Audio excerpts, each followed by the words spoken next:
বিসমিল্লাহির রহমানির রাহিম। বহুত এখানে রাজহাঁস আমরা দেখতে পাচ্ছি।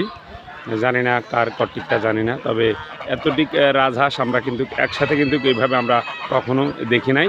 তো এতটিক রাজহাঁস আসলে রাজার মতোই তাদের চলাফেরা, তাদের ডাকা এবং গলার যে একটা ভয়েস এবং আপনার গলা উঁচু করে কীভাবে দেখেন। আর এই সাধারণত এই দেশে সামনে যদি চলাফেরা যদি এলোমেলো করে তারা কিন্তু ঠোক মারে।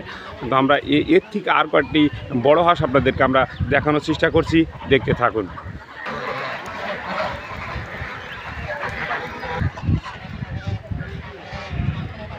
একটি হাঁস প্রায় 2000 টাকা করে আমার মনে হয় হবে। এখানে অনেক সম্পদ। আপনারা এই হাঁসের রাজহাঁসের চাষ কিন্তু আপনারা করতে পারেন আপনাদের উত্তর অঞ্চলে। এখানে ঝিনাইদহ সদর উপজেলা 7 নম্বর মহারাজপুর ইউনিয়ন কেশবপুর গ্রামে রাজহাঁস অনেক এর আগে আমরা অনেক দেখেছি, কিন্তু আজকের রাজহাঁসের ব্যতিক্রম হাঁস আমরা দেখছি অনেক, খুবই বেশি রাজহাঁস।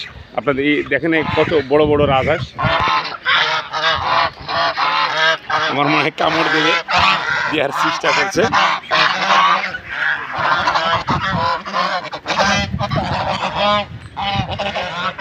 প্রচুর পরিমাণে আপনার গুড়ি গুড়ি বৃষ্টি পড়ছে। আপনার সেটা হয়তো দেখাতে পারবো না, কিন্তু রাজহাঁসগুলো আপনাদের আমরা দেখানোর চেষ্টা করছি। আসলে এরকম হাঁস দেখলে এমনি আসলে মনটা ভালো হয়ে যায়।